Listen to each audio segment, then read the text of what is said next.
안녕하세요. 저는 돌이켜보면 참 인생을 어렵게 살았습니다. 아버지는 제가 어릴 적 돌아가셨고, 엄마는 그런 저를 혼자서 키운다고 정말 고생을 많이 하셨었죠. 아주 어릴 적 돌아가신 아버지를 사진으로나마 얼굴에 기억하고 있습니다. 엄마는 외할머니나 외삼촌의 재혼하라는 말과 함께 저를 그냥 할머니한테 보내거나 보육원으로 보내라는 말에도 불구하고 꿋꿋하게 엄마는 저를 사랑으로 키워주셨습니다. 낮에는 야쿠르트 배달을, 저녁에는 음식집 서빙을 하면서 힘들게 돈을 벌어서 저에게 인생을 투자하셨었죠. 제 기억 속의 어머니는 참 아름다우신 분이셨습니다. 그래서 주변에서도 남자들이 많이 찾아오기도 했어요. 특히나 과부가 되어 혼자 살고 있는 걸 아는 동네 아저씨들이 괜히 저희 집 앞에 기다리면서 길거리를 서성이기도 했고, 어머니에게도 많은 유혹들이 있었지만 그 모든 걸 다 마다하시고 그렇게 힘든 시간을 보내면서도 오로지 저 하나만 바라보고 사셨어요. 그 이후 제가 고등학생 때쯤에는 그런 엄마에게 물어본 적도 있어요. 왜 엄마 좋다고 하는 남자들 넘쳐나던 20대 시절에 재혼을 안 하셨냐고요. 그 대답으로 엄마는 저에게 말하기를 아빠가 너무 좋은 사람이었고 아빠가 남겨준 세상에 하나뿐인 내 보물인 우리 아들이 혹여라도 힘들어 할까봐 싫었다고 말하셨어요. 그날 저는 다짐했습니다. 반드시 성공하자고 말이죠. 그래서 저는 그 이후로 고등학생 때부터 컴퓨터 프로그램을 공부하여 게임을 개발하기 시작했어요. 물론 처음부터 잘 되었다는 기적 같은 일은 절대 일어나지 않았습니다. 학생이라고 저를 이용만 하고 버리던 같이 일하는 사람도 있었고, 대학을 진학해서도 오로지 게임을 개발했지만, 그 시간에 나가서 아르바이트를 하는 것보다 훨씬 못한 돈들을 벌기도 했지만, 저의 꿈만큼은 항상 컸습니다. 그러던 제가 군대를 다녀오고 대학교 졸업하고도 오로지 이 게임 관련해서만 매달리자 드디어 몇 번의 실패와 사기를 당한 끝에 성과가 어느 정도 나오기 시작했어요.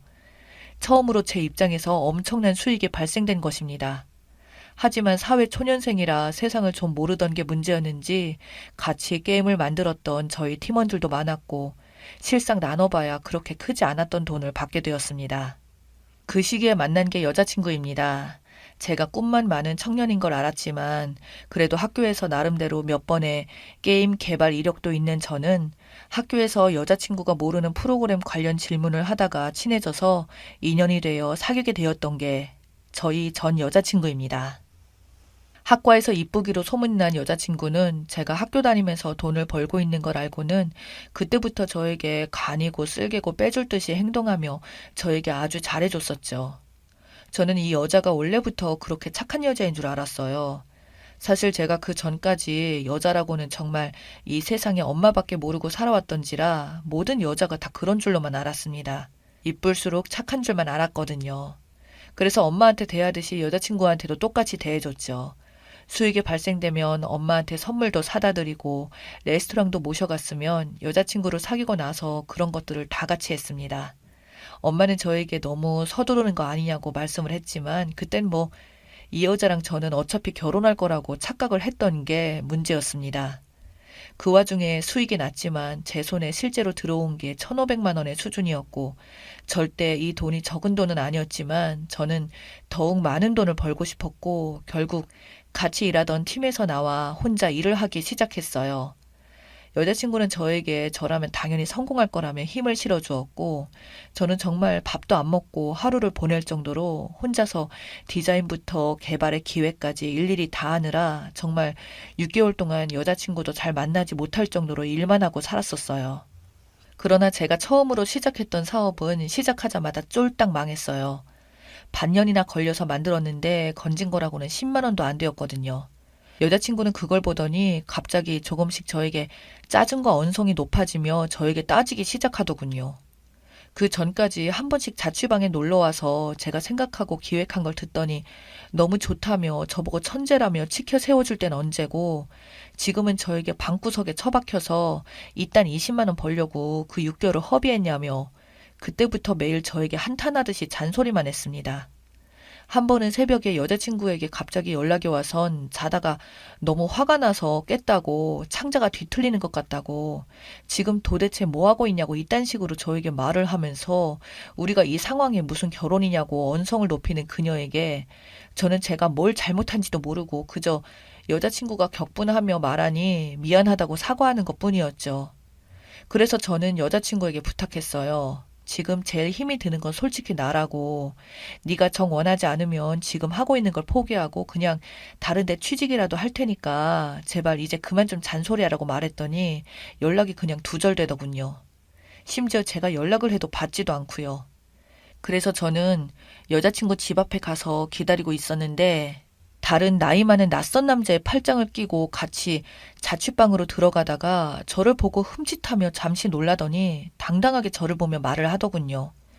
헤어졌는데 왜 구질구질하게 여기까지 찾아와서 이러냐는 말을 하는 여자친구를 보자 저는 어안이 벙벙했습니다. 그러자 그녀 옆에 있던 남자친구가 저에게 당장 꺼지라며 백수의 여자 돈이난 뜯어먹고 사는 쓰레기라며 욕을 하더군요. 저는 순간 너무 화가 나서 둘이서 밀치고 욕하고 싸우자 여자친구는 저에게 스토커로 경찰에 신고하기 전에 당장 가라고 하더군요. 결국 경찰까지 와서 집으로 강제로 돌아가게 되었고 그 다음날 여자친구에게 연락해서 알아봤더니 글쎄 제가 개발 일하고 반년간 여자친구와 잘 만나지 못할 때부터 소개팅으로 자기보다 무려 11살이나 많은 남자를 소개받았다는 겁니다. 남자의 직업은 한의사라고 저랑 비교도 안 되는 남자라며 당당하게 저한테 비아냥거리더라고요. 사실 저한테 처음으로 접근했던 것도 학교 점수 좀 쉽게 받으려고 접근했던 거였고 그렇게 저를 만나다 보니 미래가 있어 보이는 줄 알고 만난 거라며 더불어 자기 정도면 어떤 급의 남자들을 만날 수 있는지 아냐며 말을 하는데 정말 내가 그동안 알고 지내던 여자인가 싶을 정도로 진짜 어이가 없었습니다.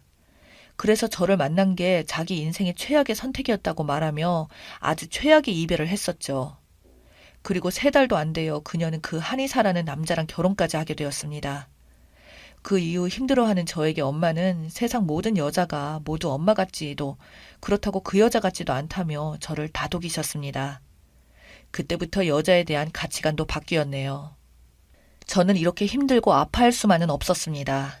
그래서 저는 이 꽉 깨물고 도끼를 품고 더욱 열심히 일만 했었고 이번에는 운이 좀 좋았는지 그 뒤에 출시한 게임 작품이 국내를 떠나 해외에서도 좋은 성과를 보였어요.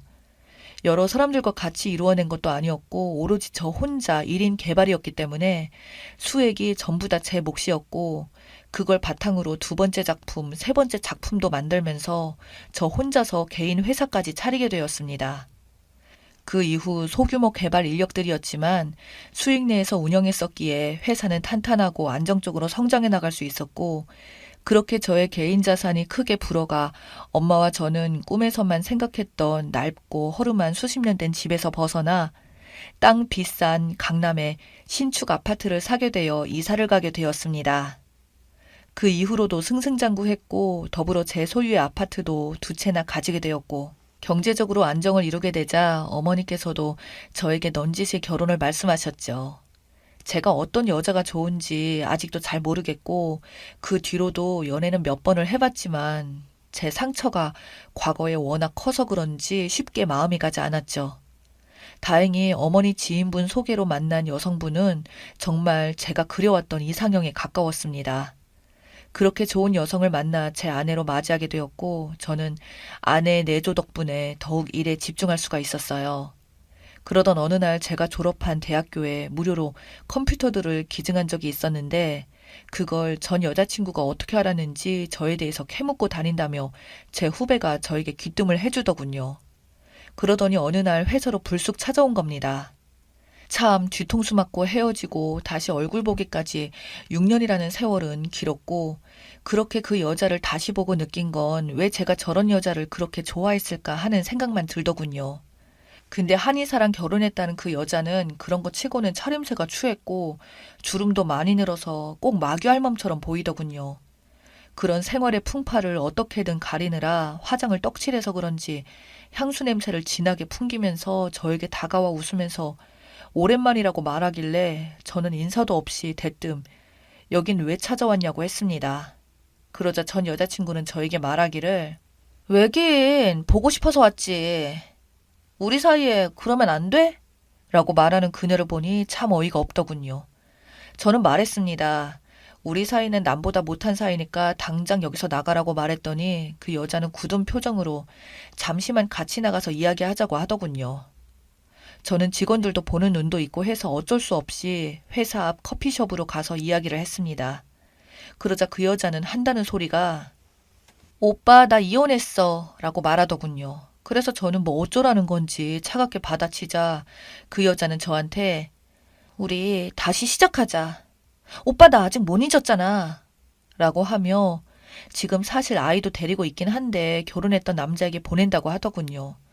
그러면서 그 남자가 자기랑 결혼하고 나서 지내봤더니 무슨 한의원이라고 하더니 생각보다 빚도 많았고 심지어 그 빚을 갚느라 친정에서 돈을 다 땡겨줬다고 하더군요.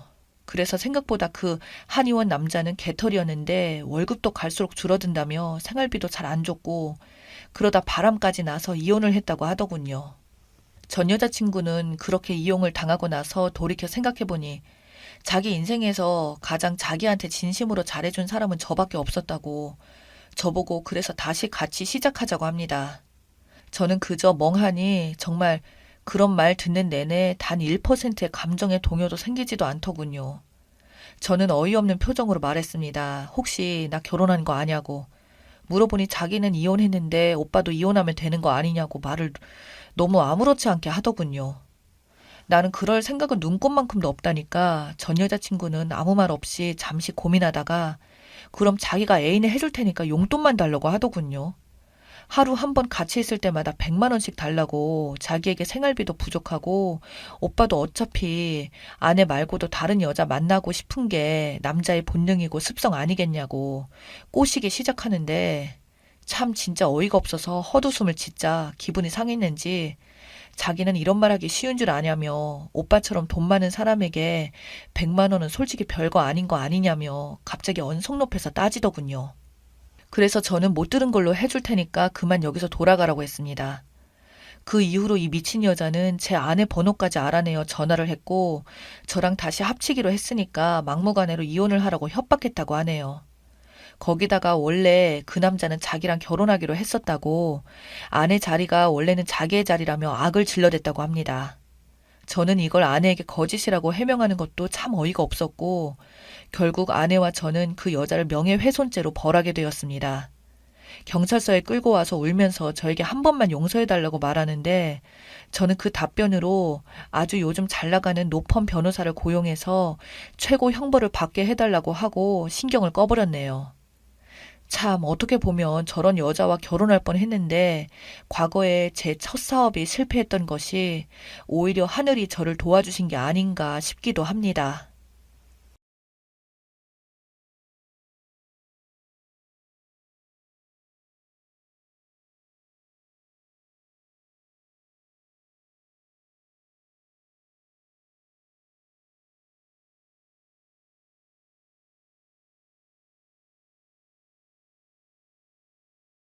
딸아이를 혼자 키우고 있는 워킹맘이에요.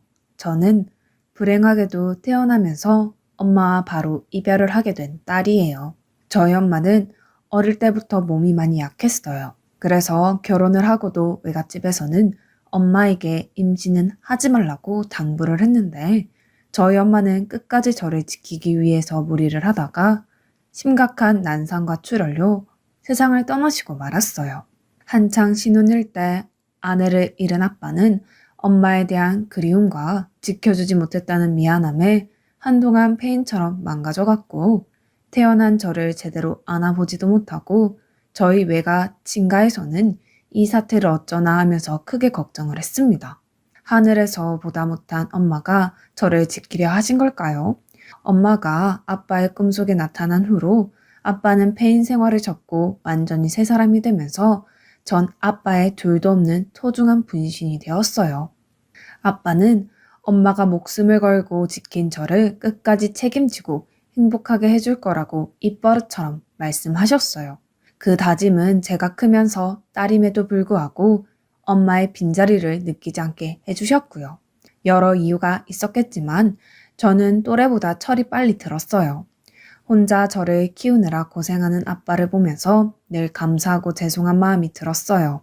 그래서 최대한 아빠 속을 썩이는 일은 하지 않았고 웬만한 친구들은 모두 다 학원을 가도 저는 집에서 혼자 스스로 문제집을 풀며 공부를 했고 학교에서 상위권을 유지하는 그런 아이로 자랐어요. 아빠는 혼자서도 척척 잘하는 저를 보고 늘 안쓰러워 하셨는데 한 번은 아빠가 이런 말을 한 적이 있어요.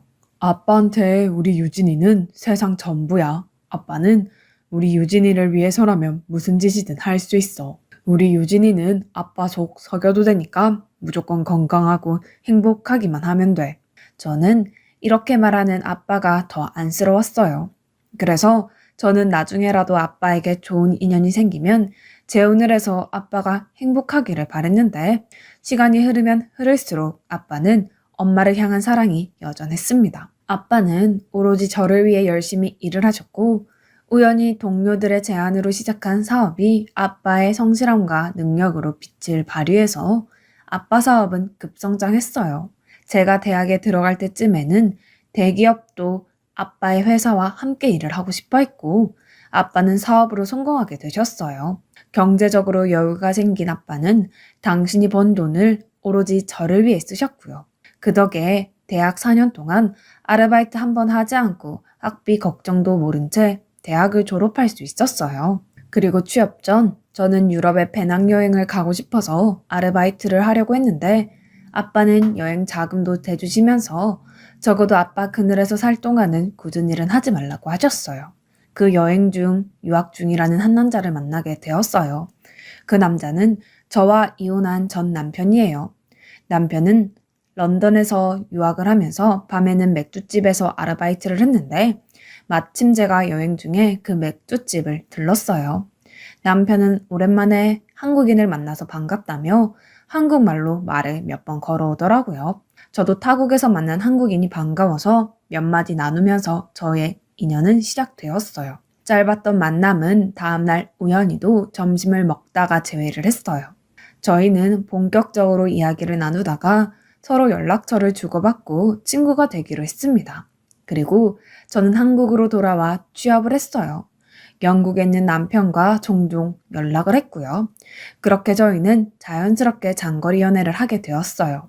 남편은 영국에 있는 모 대학에서 경영학을 전공하는 학생이었는데 학교를 졸업 후 귀국한 남편은 전공을 살려서 국내 기업에 입사를 해서 사회생활에 적응해 갔어요. 그리고 어느 정도 자리가 잡혀갈 때쯤에 남편은 저에게 프로포즈를 했어요. 저희 아빠는 이제야 제가 제 짝을 만났다며 좋아하셨어요. 뭐든 최고로 혼수를 맞춰주시겠다고 하시기도 하셨고요. 기뻐하는 아빠를 보면서 시집을 간다는 생각보다 식구가 늘었다는 기분으로 아빠에게 하루라도 빨리 잘 사는 모습을 보여드리고 싶었습니다. 아빠 역시 은근 외손주가 생기면 하고 싶은 게 많으시다고 새로운 꿈을 꾸기 시작했고 남편의 집에서도 다행히 저를 아주 마음에 들어 하셔서 저희는 곧장 결혼 준비에 들어갔어요. 저희 결혼은 아빠의 말대로 최고의 혼수와 우리나라에서 가장 좋다는 호텔에서 결혼식을 올렸어요.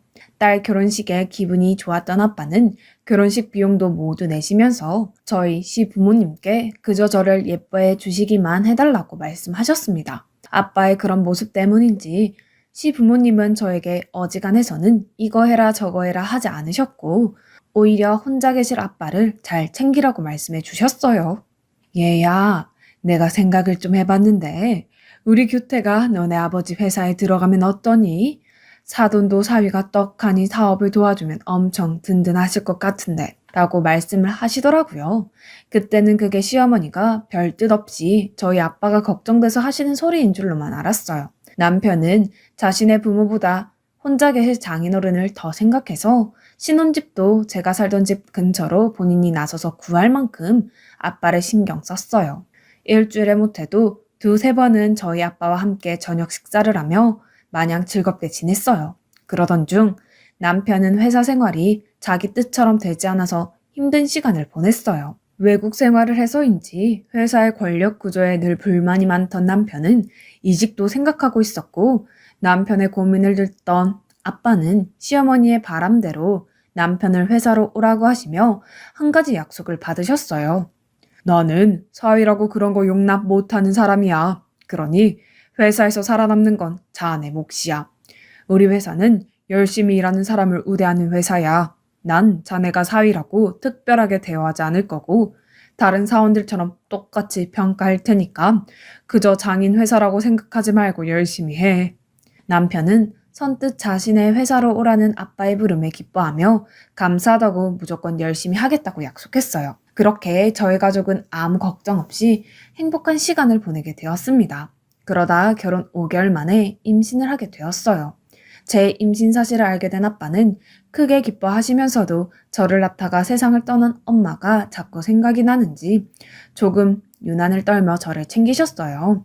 남편은 처음에는 좀 지나친 게 아닌가 하는 눈치였지만 저희 친정엄마 이야기를 듣고 오히려 남편이 더 혹시라도 모를 걱정에 저희 아빠를 따라서 아주 저를 극진히 모셨는데 그 모습이 시어머니는 썩 보기 좋지 않으셨던 것 같아요. 넌 좋겠다. 친정아빠의 남편까지 아주 난리도 아니구나. 누가 보면 세상에서 너 혼자 임신한 줄 알겠다. 저는 시어머니의 그런 모습에 민망하고 불편했어요. 그래서 남편에게 적어도 시어머니 보는 앞에서는 조심하라고 했습니다. 그 덕에 지난날 같은 일은 피하면서 저는 드디어 첫 딸을 출산하게 되었어요. 조금 난산이기는 했지만 12시간의 긴 진통 끝에 자연분만으로 아이를 낳았어요. 아빠는 저와 손녀가 무사해서 눈물까지 보이시며 기뻐하셨어요. 그리고 손녀가 태어난 순간부터 아빠는 손녀 바보가 되셔서 툭 하면 전화해서 손녀가 보고 싶다고 저에게 매일 사진을 찍어서 당신에게 보내달라고 하셨어요. 조리원에서 집으로 돌아온 후에 아빠는 매일 저희 집에 출근 도장을 찍으며 당신 손녀를 보고 가셨습니다. 휴일이면 내가 눈치 없는 사람은 아닌데 우리 채원이가 너무 보고 싶어서 집에 있을 수가 없다면서 당신은 채원이하고 놀 테니까 둘이 밖에 나가서 놀다 오라면서 딸인 저조차 제 딸 아이가 질투날 정도로 아빠는 세상을 전부 다 가진 듯 행복해 하셨어요. 물론 아빠의 이러한 사랑이 조금은 지나쳐서 남편 보기 민망할 때가 있었는데 저렇게 좋아하는 아빠를 보니 결혼해서 아이를 낳기 잘했다는 생각이 절로 들었어요. 그런데 그런 행복도 너무 지나치면 누군가 시샘을 하는 걸까요? 주말을 채원이랑 행복하게 보낸 아빠가 그날은 유난히 다음날 회사에 가기 싫다면서 휴가를 쓸까 하는 농담을 하셨는데 다음날 점심때가 되기도 전에 걸려온 전화 한 통에 저는 세상이 무너지는 듯 다리 힘이 풀리고 말았어요. 김영호 씨 가족 되시죠? 지금 빨리 저희 병원으로 오세요. 김영호 씨 교통사고로 지금 응급수술에 들어가셔야 합니다. 응급수술이라니 숨이 막힌 것처럼 쉬어지지 않았어요. 그래서 떨리는 손으로 아침에 출근한 남편에게 전화를 걸었어요. 자기야, 우리 아빠가 지금 응급수술을 해야 하는데 근데 나 지금 힘이 풀려서 움직일 수가 없어. 어떻게 해? 남편은 거의 다 죽어가는 제 목소리에 진정해. 우선 내가 우리 엄마한테 전화할 테니까 채원이 엄마한테 맡기고 병원으로 와. 난 지금 장인 어른한테 바로 가볼게. 아무 일도 없을 테니까 걱정하지 말고 조심히 와. 라면서 저를 진정시켜 주었어요. 남편의 말을 무슨 신이 말한 것처럼 믿으며 연락을 받고 급히 온 시어머니에게 아이를 맡기고 시어머니가 타고 온 택시를 타고 병원으로 향했어요. 제가 서둘러 병원에 도착하니 그 사이에 아빠는 응급수술을 들어가셨고 저는 혹여라도 이대로 아빠가 잘못되시는 건 아닌가 하는 무서운 생각에 1분 1초도 가만히 있을 수가 없었습니다. 정말 그 심정은 겪어보지 않은 사람은 알 수 없는 그런 것이었어요. 그렇게 5시간 정도 흘렀어요.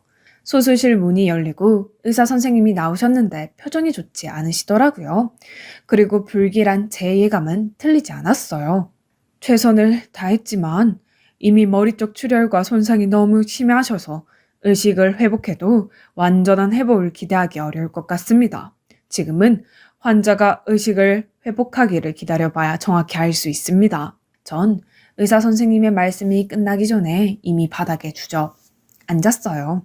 이제야 우리 부녀가 남들처럼 행복하게 살게 됐는데 하늘이 원망스럽고 사고를 낸 운전자를 저는 용서할 수 없었어요. 경찰서에 연락을 받고 가보니 사고를 낸 사람은 대형 트럭 운전자였어요. 무리해서 운전을 해서 자기가 사고를 내게 되었다며 저에게 죽을 죄를 지었다고 싹싹 빌더라고요. 하지만 아빠가 다시 깨어날 수나 있을까 하는 기로에 서 있었기에 그들의 절박함 따위는 보이지 않았어요. 그래서 어떤 합의도 하고 싶지 않다고 그저 법대로 처리해달라고 했어요. 그때였습니다. 경찰서로 어린아이 셋을 데리고 트럭 운전사의 아내가 들어와 저에게 울며 불며 사정을 하더라고요. 아무것도 모른 채 엄마를 따라온 아이들을 보고 마음이 흔들려 합의를 했습니다. 그날 저녁 중환자실 면회 시간에 아빠를 보면서 오늘 경찰서에서 있었던 일들을 이야기했고 아빠는 마치 잘했다는 듯 알 듯 모를 듯한 옅은 미소를 지어주는가 싶더니 끝내 일주일을 넘기지 못하고 뇌사 판정을 받고 마셨어요. 전 다시는 아빠가 일어날 수 없다는 사실을 인정하지 못한 채 기적이 일어나기를 바랬지만 현실은 달라지지 않았어요. 병원에서는 당장 몸에 이상이 생겼을 시에 생명 유지를 위해 조치를 할 것인지 아니면 아빠를 편히 보내드릴지 결정을 해달라고 했어요. 정말 세상에서 가장 잔인한 결정이 이 결정이지 않을까 생각하면서 자식으로서 힘든 시간을 보내게 되었어요. 그동안 회사 안에서 아빠의 빈자리를 채우느라 눈코 뜰 새 없이 바빴던 남편은 제 손을 잡으면서 자기는 힘들겠지만 우리 아버님 보내드리자. 우리가 보내드려야 아버님도 장모님 보러 편하게 가시지. 라며 저를 설득했어요. 전 아빠의 말에 고개를 끄덕였고요. 그렇게 저는 아빠의 임종을 지켜봐야 했고 시부모님 역시 저희 딸을 데리고 아빠에게 마지막 인사를 하러 병원에 오셨는데 그날 전 정말 듣고도 믿을 수 없는 말에 손이 덜덜 떨렸어요. 여보, 그럼 이제 그 사돈 회사 어떻게 되는 거야? 재원애미가 우리 경태 밀어주면 우리 경태가 운영하게 되지 않을까? 그치. 그러게 내가 이럴 줄 알고 우리 경태가 그 회사에 갔으면 좋겠다고 생각했거든. 사돈도 아무것도 모르는 자기 딸보다는 영국 유학까지 다녀온 우리 아들한테 회사를 맡기는 게 더 낫겠다고 생각하겠지. 우리 곁에 두기를 잘했지. 당신은 괜히 내가 헛바람에 들어서 그런다고 뭐라고 했지만 이것 봐. 우리 아들이 이렇게 보답하잖아. 이제 그 회사가 우리 아들 거네. 비록 저희 아빠가 뇌사에 빠져서 임종을 앞두고 있지만 제 딸아이를 안고 저런 대화를 나누는 시부모님이라는 작자들에게 저는 소름이 다 돋았어요. 그래서 저는 두 사람 앞에 불쑥 다가가 아이를 뺏어안고 이렇게 말했어요. 그래서 그렇게 저한테 채원이 아빠 저희 아빠 회사에 넣어달라고 하셨어요? 저희 아빠 회사 꿀꺽 하려고요? 예, 그게 무슨 말이니? 네가 오늘 좀 예민해서 그런 것 같은데 너 그거 무례하다? 그래 세아가 아무리 네가 지금 힘들어도 시부모 앞에서 이러는 건 아니지. 네, 저도 이건 아닌 것 같네요. 사돈한테 마지막 인사를 오시면서 무슨 로또 맞은 사람들처럼 히히낙낙 하시는 거 정말 어른답지 못하시네요. 아마 저희 아빠도 이런 사람들한테 인사받고 싶지 않을 것 같으니 돌아가세요. 이런 사람들? 얘 너 말 다 했니? 노발대발하는 시어머니의 말을 무시한 채 병실로 갔어요. 제가 딸 아이를 데리고 병실에 도착하자 남편은 시부모님의 전화인 것 같은 통화를 하면서 저를 쳐다보더라고요. 저는 그런 남편을 원망하듯 노려봤는데 남편은 한숨을 쉬었어요. 그렇게 죄송하게 아빠를 보내드렸어요. 마음 같아서는 내 걱정은 하지 말라고. 난 너무 행복하니 아빠도 엄마에게 가서 못다한 행복 누리고 살라고 말하고 싶었지만 전 아빠와의 마지막을 망친 남편과 시댁이 미웠어요. 시부모님들은 당신들도 골이 단단히 났는지 저희 아빠의 장례식 동안 한 번도 모습을 보이지 않았고 저 대신 상주 노릇을 하는 남편은 형식적으로 자리만 지키고 저를 챙기거나 아빠에 대한 마음은 없어 보였어요. 발인을 마치고 집으로 돌아온 저는 남편과 함께 아빠 유언장을 변호사를 통해서 보게 되었고 회사 운영을 딸이 아닌 사위인 제 남편에게 모두 맡긴다는 내용을 알게 되었어요. 남편은 너무 뜻밖이라며 놀라는 눈치였어요. 말은 모질게 회사에서 달리 대우하지 않겠다고 하셨지만 하나뿐인 당신의 딸을 배우자를 사실은 많이 챙겨주고 싶어 하셨나 보다 생각했어요. 그런데 문제는 전혀 엉뚱한 곳에서 터져 나왔어요. 회사의 사장이 된 당신의 아들을 등에 업고 시부모님이 저를 함부로 대하기 시작한 거예요. 얘야, 우리 김장해야 하는데 내가 요즘 허리도 아프고 손목도 아파서 네가 좀 해라. 그렇게 아프시면 올해는 그냥 사서 드시죠. 얘는 사면 먹을 게 있니? 내가 알려줄 테니까 넌 그냥 시키는 것만 해. 여태 김장을 하는 말 한 번 없던 시어머니는 저를 불러 처음으로 김장을 하셨고 무려 100포기라는 김치를 저 혼자 담그라던 그날 저는 끙끙 앓아야만 했어요. 그리고 그 밖에 전에는 부르지 않았던 집안의 소소한 행사까지 저를 불러 일을 시키는데 그렇게 생각하지 않으려고 해도 지난번 일을 복수하시는 게 아닐까 하는 생각과 이제 친정아빠도 없으니 막대하기 시작하시는 건가 라는 생각이 들었어요. 그래서 한 번은 참다 못해 남편에게 폭발했고 남편은 별일도 아닌데 예민하다면서 그동안 제가 저희 아빠를 믿고 시부모님 어려운 줄 모르고 산 거 아니냐는 복장 터지는 말만 하더라고요. 남편은 그 후로 저와 한마디도 하지 않았고 저는 아빠를 잃고 졸지에 고아가 된 기분이 들어 세상에 혼자 던져진 기분에 우울증까지 앓게 되었어요. 그렇게 남편과 멀어질 즈음 시어머니의 생신날이 되었어요. 저는 남편이 미리 예약했다는 한정식 집으로 조금 늦게 도착해서 들어가려고 하는데 우리 CEO 아들 요즘 어때? 사장님 얼굴이 훤해야 하는데 얼굴이 반쪽이 됐네. 요즘 일이 많아서 그래요. 그래, 원래 대표라는 자리가 일이 많지. 그래도 유학까지 다녀오고 나니까 이만큼 하는 거야. 엄마는 요즘 밥을 먹지 않아도 그렇게 배가 부르다. 엄마가 고생해서 키워준 덕분이에요. 이제 아들이 다 해줄 테니까 하고 싶은 거 갖고 싶은 거 말만 하세요. 그래? 사실은 그 사돈분이 지냈던 전원 주택 있잖아. 우리 거기로 이사하면 안 될까? 지금 집은 너무 좁아서 이사를 가면 좋겠는데. 그 집이 마침 비어있고 우리 수준에 딱이잖아. 우리 아들이 회사 대표인데 어차피 빈집이니까 그렇게 하세요. 네 처가 알면 뭐라고 하지 않을까? 지 아빠 집이라고 거품 물면 어쩌지? 괜찮아요. 유언장에 그 집도 제 앞으로 되어 있어요. 어머, 그래? 잘 됐다.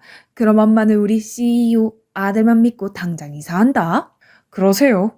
근데 혹시 집명이 니네 아버지한테 주면 안 되니? 우리도 말년에 집 한 채는 있어야 될 것 같아서. 저는 정말 듣자 하니 이 도둑놈 집안을 가만히 둘 수 없었어요. 그리고 회사는 모르지만 집까지 아빠 앞으로 해줬다는 아빠의 유언장이 그제서야 의심이 들었어요. 그래서 저는 그 길로 어렸을 때부터 알고 지낸 아빠의 지인을 무작정 찾아갔어요. 아빠의 지인은 아빠와 함께 지금의 회사를 설립한 창립 멤버로 거의 회사 일에 손을 뗀 채 회사 지분만을 가지고 있는 임원으로 회사의 중요한 일은 모두 알고 계실 만한 분이셨어요. 아저씨, 저 유진이에요. 혹시 아빠가 유언장 쓰실 때 들은 이야기 없으세요? 뭔가 좀 이상해서요. 유언장은 회사 고문 변호사를 통해서 쓴 거라 나도 자세히는 알지 못하는데. 왜? 아니, 회사는 몰라도 아빠가 지내던 집까지 제가 아닌 남편한테 소유권을 줬다는 게 이상해서요. 그치. 그래, 내가 다른 건 몰라도 집은 꼭 너한테 줄 거라는 말을 귀에 딱지가 않게 들었는데 그 집이 남편한테 갔어? 이상하네. 그치. 네 엄마 죽기 전에 꼭 한번 살아보고 싶다고 해서 네 아빠가 돈 벌어서 가장 처음 산 집 아니냐? 저는 그 말을 듣고 유언장을 보여준 회사 고문인 변호사가 마음에 걸렸어요. 저는 다음날 시어머니 생신날에도 나타나지 않냐며 화를 내는 남편을 뒤로하고 고문 변호사를 찾아갔어요. 그리고 다짜고짜 아빠의 유언장을 다시 보여달라고 했습니다. 그 길로 혹시 중간에서 위조나 조작이 되었는지 제 눈으로 확인하겠다고 했어요. 변호사는 절대 그런 일 없다고 펄쩍 뛰면서 설레발을 치더라고요. 전 딸 자격으로 제 눈으로 꼭 확인해야겠다고 으름장을 놨어요. 결국 그 유언장을 다시 받아봤어요. 분명 아빠의 글씨가 맞는 것 같은데 사인이 이상하더라고요. 우리 아빠는 왼손잡이이시거든요. 그래서 아빠가 사인을 하실 때 굉장히 독특한 특징이 있어요. 아무래도 정말 이상해서 필적 조회를 해보기로 했습니다. 그리고 나온 결과는 아빠의 유언장이 아니었어요. 어쩜 이렇게 어리석을 수 있을까요? 아빠가 돌아가신 슬픔에 제가 정신을 못 차리고 슬퍼하기만 했어요. 정신을 똑바로 차려야겠구나 생각했습니다. 바로 변호사한테 가서 필적 조회를 한 결과 서류를 내밀었고 이 변호사라는 사람이 제 앞에 빛의 속도로 무릎을 꿇더라고요. 죄송합니다. 저는 시키는 대로 했을 뿐이에요. 남편은 변호사와 한편이었고 일이 다 처리된 후 주겠다는 긍정적인 보상 또한 안 했나 보더군요. 뭐 이런 놈이 다 있는 건지 이런 일은 드라마에서나 당하는 줄 알았어요. 저는 변호사에게 아무것도 책임을 묻지 않을 테니 이제부터 저를 도와달라고 했어요. 어차피 배신도 당했겠다 흔쾌히 동의하더군요. 저에게 은행에 있는 개인금고 열쇠를 건네주었어요. 그리고 저는 거기서 진짜 저희 아빠 유언장을 보게 되었어요.